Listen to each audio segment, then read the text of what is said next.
సీతామనోరాజ్య ప్రియ సార్వభౌమా శ్రీరామ సీతారామా. పుడతా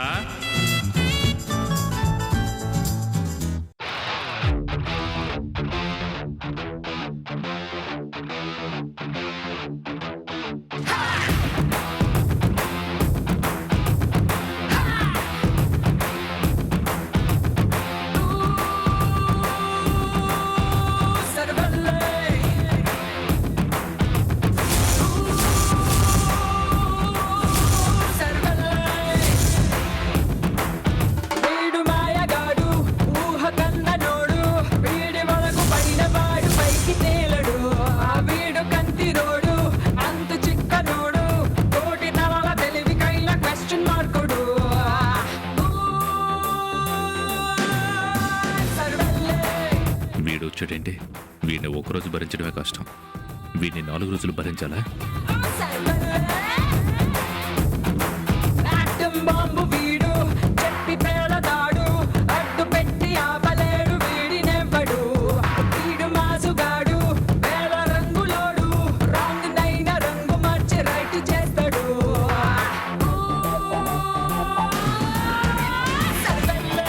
స్వామి, వీడు నేను చెప్పిన బుడతడు, ఇడిగో వీడే నాయనా. కానీ వీణ్ణెలా భరిస్తాను స్వామి? చూడ్డానికి ముద్దుగా ఉన్నా భరించడం కష్టమని ముందే చెప్పాను కదా నాయనా. అయినా నువ్వే పిలవమన్నావు. ఆలోచనలో పడ్డావంటే మాట తప్పుతావేమో అనిపిస్తుంది. మాట తప్పడం గురించి కాదు స్వామి, వీడిని ఎలా భరించాలని ఆలోచిస్తున్నాను. ఒక్కరోజు భరించావనుకో, ఆ తర్వాత వీడిని భరించడం అదే అలవాటైపోతుంది నాయన. స్వామి, అంటే అల్లరి భరించడం అలవాటైపోతుందని చెప్తున్నాను నాయన. స్వామి, మీరేంటి ఇక్కడికి తీసుకొచ్చారు? ఈయన నాకు తెలుసు కదా. ఓహో, ఇతను నీకు ముందే తెలుసా? బాగా తెలుసు స్వామి. ఈయనింట్లో ఉండడం నాకెందుకో కష్టంగా అనిపిస్తుంది. ఎందుకని? చూడ్డానికేమో ఇదో పెద్ద బంగ్లా, కానీ పలకరించడానికి ఒక్క మనిషి కూడా ఉండరు. ఇదిగో 24 గంటలు ఈయన ముఖమే చూస్తుండాలి. అందుకే నాకిక్కడ ఒక్కడికే బోర్ కొడుతుందేమో. ఒప్పుకున్నాక భరించక తప్పదు నాయనా. చూడు, ఈ స్వామివారి మీద నాకు మంచి అభిప్రాయం ఉంది. గురువు లాంటి వారైన భావన ఉంది. ఈయన మొహం చూస్తే ఈ 4 రోజులు నువ్వు ఇక్కడ ఉంటానికి ఒప్పుకుంటున్నాను. ఓవర్ యాక్షన్ చేయకుండా బుద్ధిగా ఉండు. బుద్ధిగా అంటే ఏంటో? బుద్ధిగా ఉండటం అంటే అల్లరి చేయకుండా ఇతను చెప్పినట్లు విని ఇతను చెప్పినట్టు నడుచుకోవాలి. అదంతా నా వల్ల కాదు స్వామి, నాకస్సలే కుదరదు. నేను మా ఇంట్లో నాకు ఇష్టం వచ్చినట్టే ఉంటాను. ఎక్కడైనా చాలా ఫ్రీగా నాకు నచ్చినట్టు ఉండటమే నాకు ఇష్టం. పైగా మా అమ్మ నాకు నచ్చినవన్నీ చేస్తుంది. మరి ఈయన అలా చేయగలరా? చూస్తుంటే నాకెందుకో అనుమానంగానే ఉంది. ఈ ఇంట్లో ఉంటే నేను ఇబ్బంది పడతానేమో. చెప్పాను కదా స్వామి, ఈయన నన్ను సరిగ్గా చూసుకుంటారా చూసుకోరా? అలా మాట్లాడకూడదు బాలక. మీ అమ్మ ఎలాగో ఇతను అలాగే. మీ అమ్మ నీ కోసం ఏం చేస్తుందో ఇతను అలాగే చేస్తాడు. అలా అయితే సరే. అవును స్వామి, నేనుంటాను ఓకే. మరి నాకు కావలసినవన్నీ ఇక్కడ ఉంటాయా? ఓ, దానికేం లోటుండదు. వాసుదేవ్ గారు నీకేది కావాలన్నా బాగా చూసుకుంటారు. అయితే ఓకే. వినండి, నేను ఉదయం 6కే లేస్తాను. 6 to 6:30 ఎక్సర్సైజ్ చేస్తాను. తర్వాత వెంటనే పాలు కావాలి. ఆ తర్వాత టిఫిన్ అంటే రోజు ఒకే రకం పెడితే తినను. రోజుకో వెరైటీ కావాలి. ఇకపోతే స్నానానికి అంతా వింటూ నిలబడి ఎలా గుర్తు పెట్టుకుంటారు?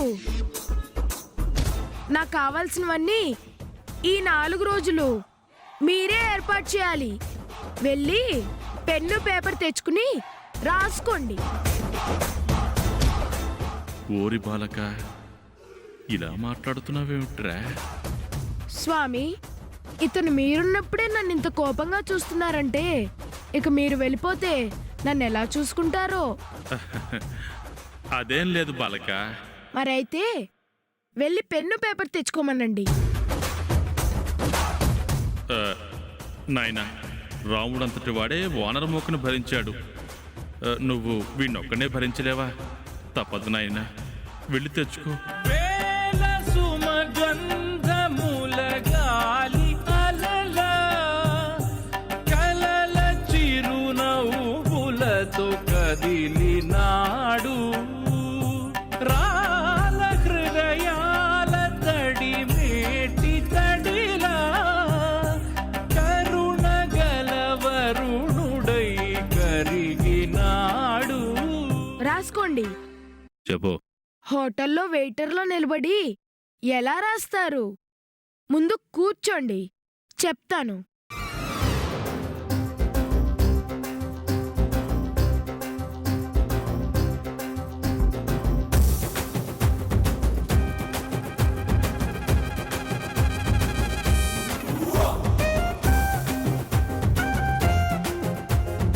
ఉదయం 6 గంటలకి అలారం పెట్టి నన్ను నిద్ర లేపాలి. 6:30కి ఎక్సర్సైజ్ పూర్తయ్యాక హార్లిక్స్ ఇవ్వాలి. హార్లిక్స్ ఇవ్వడం అంటే ఊరికే ఇవ్వడం కాదు, ఎలా ఇవ్వాలో అది కూడా చెప్తాను, రాసుకోండి. 2 స్పూన్లు హార్లిక్స్, 1 స్పూన్ షుగరు సమానంగా కలిపి వేడిగా ఇవ్వాలి. తేడా వస్తే నేను ఊరుకోను, అది కూడా రాసుకోండి.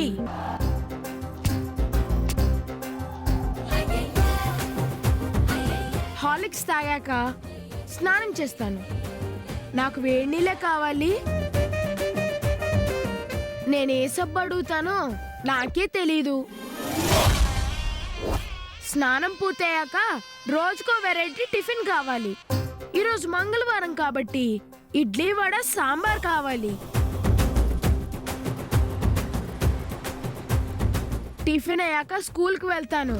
మీరెవరు డ్రాప్ చేయాల్సిన అవసరం లేదు, నా సైకిల్ మీద నేనే వెళ్తాను. సాయంత్రం వచ్చాక నాకు స్నాక్స్ కావాలి. ఏంటి స్వామి వీడు? వీడి పాటికి వీడు చెప్తున్నాడు. వీడు అడిగింది ఎలా చేయాలంటే నాకు 10 మంది పనులు కావాలి, నా వల్ల కాదు. నాకు తెలుసు స్వామి, ఇతను నన్ను చూసుకోలేడు, కానీ మనం బయలుదేరదాం పదండి. ఒరేయ్ ఆగ్రా, కోపడకు. చిన్న కుర్రోడు నాయనా, నువ్వే ఏదో సర్దుకుని పోవాలి.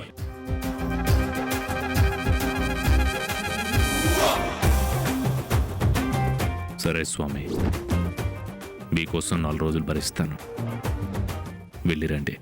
అలాగే నాయనా, నేను వెళ్ళొస్తాను. వీడు మాత్రం జాగ్రత్త నాయనా. సరే స్వామి. బాలక, ఇబ్బంది పెట్టకుండా కుదురుగా ఉండాలి. మీరు వెళ్ళరండి స్వామి, నేను చూసుకుంటాను కదా. నా భయం కూడా అదేరా. నేను వెళ్ళొస్తాను నాయనా. అలాగే స్వామి. జై శ్రీరామ్.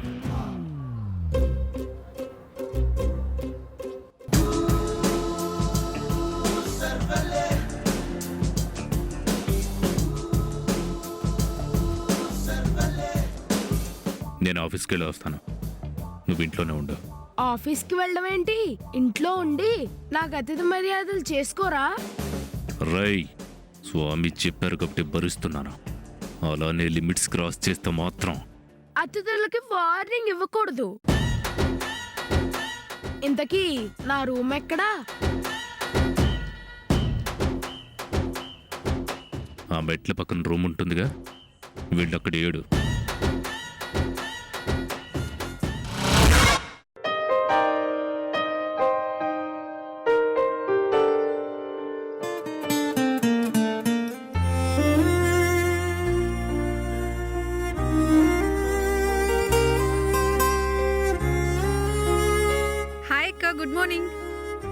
Good morning. అవును, శృతి రాలేదా? వైజాగ్ నుంచి ఫోన్ వచ్చిందక్క, రాత్రే వెళ్ళింది. అలాగా, సరేలే.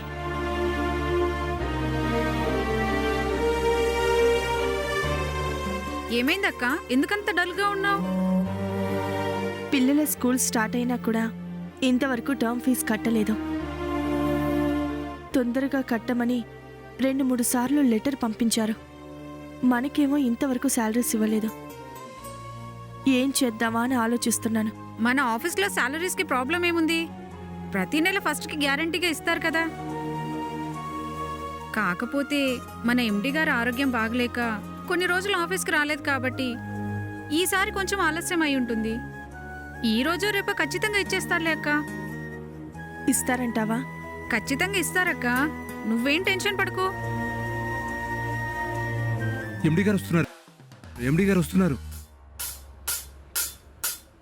ఎందుకు నిలబడ్డారు? ఎండి గారు వస్తే ఏంటి? ఆయన ఏమైనా పెద్ద మినిస్టరా? రాగానే లేచి నిలబడి గౌరవం ఇవ్వడానికి? కేవలం ఆఫీస్ ఎండి. ఆయన ఆఫీస్కి ఆయన వస్తున్నారు. కూర్చోండి. అదేంటి మేడం, ఎండి గారు మనందరికి బాస్ కదా, వచ్చినప్పుడు నిలబడితే తప్పేంటి? నిలబడకపోయినా తప్పేం లేదు. వెళ్ళి పని చూసుకోండి. నువ్వేంటి, నీకు ప్రత్యేకంగా చెప్పాలా? వెళ్ళి కూర్చో.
నేను ఆఫీస్కి రాగానే లేచి నిలబడాలని తెలీదా? నేను నిలబడే ఉన్నాను కదా సార్.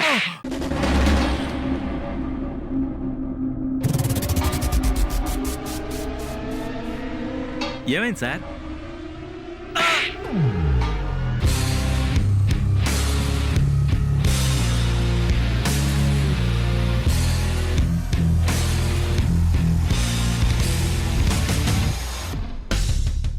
ఎంగిలి బీడి కాల్చేవాడి దగ్గర బీడీలు దొంగతనం చేసే నీలాంటి వాడికి ఆఫీస్ అడ్మినిస్ట్రేషన్ అప్పగిస్తే ఇదిగో ఇలాగే ఏడుస్తుంది. నేనేం చేశాను సార్? ఏం చేశానంటావేంటి? ఆఫీస్ స్టాఫ్కి పనితో పాటు ఎండి రాగానే లేచి నిలబడి గౌరవంగా విషయాలని నేర్పించాలని తెలీదా? పైగా నేను లేచే ఉన్నాను కదా అని వెటకారం ఒకటి. వాళ్ళందరూ నిలబడకపోతే నేనేం చేయాలి సార్? Good morning sir. నేను చెప్తే నిలబడటం కాదు, నేను రాగానే అందరూ నిలబడాలి. Got it? ఒక్క నిమిషం. ఎండి అన్నాక ఆఫీస్కి వస్తారు. ఆ పనుంది ఈ పనుంది అని 10 సార్లు అటు ఇటు తిరుగుతూ ఉంటారు. అలా వచ్చిన ప్రతిసారి లేచి నిలబడి మర్యాద ఇవ్వాలంటే టైం అంతా దానికే సరిపోతుంది. ఇంకా పనిచేసే సమయం ఉండదని మీ ఎండి గారికి చెప్పండి రవి గారు. అలాగే మేడం. సార్ ఏంట్రా అలాగే? వచ్చిన ప్రతిసారి లేచి నిలబడాల్సిన అవసరం లేదు. ఉదయాన్నే చిరునవ్వుతో గుడ్ మార్నింగ్ చెప్తే రోజంతా ప్లెజెంట్గా ఉంటుందని చెప్పు. ఏమయ్యా, నువ్వు మేనేజర్ కదా, నా గుడ్ మార్నింగ్ చెప్పాలన్న కామన్ సెన్స్ కూడా నీకు లేదా? Good morning sir. Good morning sir. Good morning మీరు చెప్పడం కాదు, చెప్పాల్సిన వాళ్ళు చెప్పాలి. ఏంట్రా అలా చూస్తున్నావు? గుడ్ మార్నింగ్ చెప్పవా? ఇంటి దగ్గర చెప్పాను కదా సార్. అయితే మాత్రం ఆఫీసులో చెప్పవా? ఓ అర్థమైంది సార్. తప్పే. ప్లీజ్ మేడం, గుడ్ మార్నింగ్ చెప్పండి, లేకపోతే మా బుగ్గలు బోరెలో ఉబ్బేలా ఉన్నాయి. Good morning. ఇలా చెప్పడం కంటే చెప్పకపోవడం మంచిది. కూర్చోండి.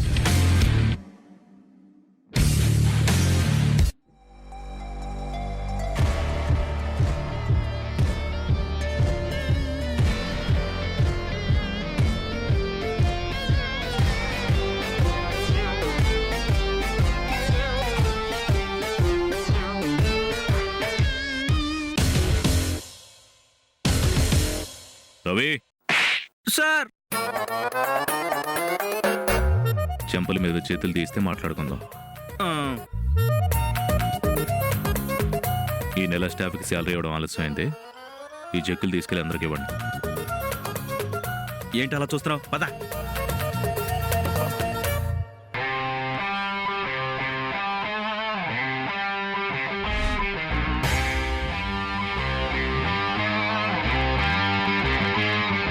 టీఎస్ స్టాఫ్ మెంబర్స్,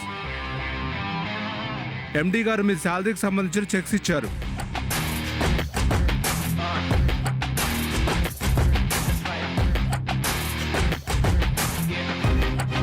చూసావా అక్క, ఎండి గారు టైంకి శాలరీస్ ఇస్తారని చెప్పానా? నువ్వే అనవసరంగా టెన్షన్ పడ్డావు.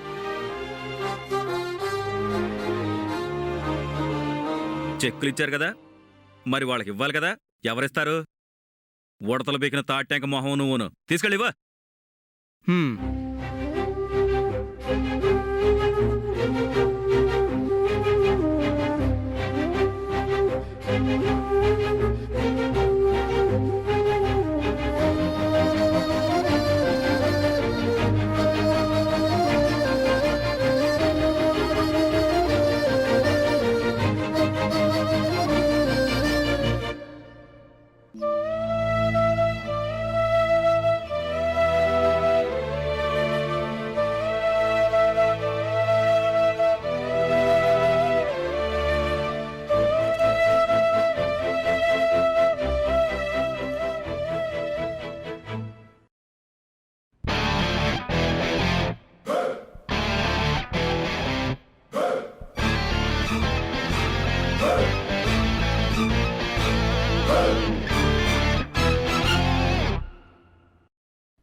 ఇది నా చెక్ సార్, నేను తీసుకుంటున్నాను. అదేంటక్క, అందరికీ చెక్స్ ఇచ్చి నీకు ఇవ్వలేదేంటి? అదే నాకు అర్థం కావట్లేదు.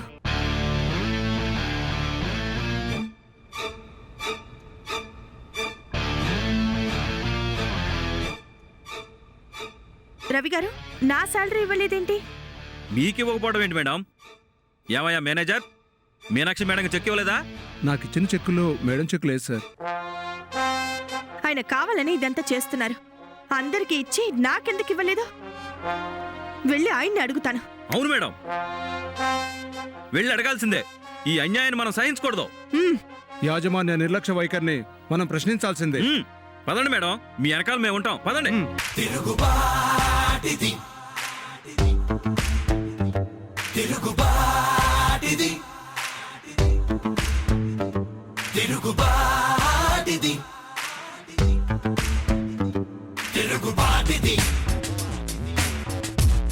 ఏంటి ముగ్గురు కలిసి దండయాత్ర చేయడానికి వచ్చినట్టు లోపలికి వచ్చారు?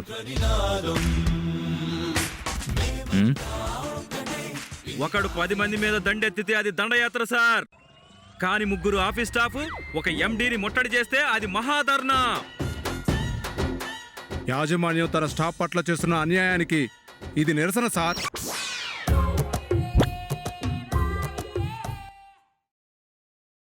తడుముకోకుండా దండయాత్ర మహాధర్ణ అంటే అర్థం ఏంటో చెప్పు. మరి మీరు అలా నిలదీసి అడిగితే చెప్పడం చాలా కష్టం సార్. మాకు మాత్రం ఏం తెలుసు? సినిమాలో చూసాం, పదం బాగుంది కదా అని డెప్త్ కోసం వాడాం. అతి తెలివి చూపిస్తే నీ బాడీకి దండేసి నీ శవంతో ఊరేగింపు యాత్ర చేస్తాను. ఎందుకు వచ్చారు? అందరికీ శాలరీస్ ఇచ్చి నాకెందుకు ఇవ్వలేదు? నెంగి జారి పడ్డ సంతమామ ముక్క లేడిపోని టెక్కు నీకు జన్మ హక్క చాలే చిందులాట కోతి పిల్లలా హే అణిగి మణిగి ఉండలేవా ఆడపిల్లలా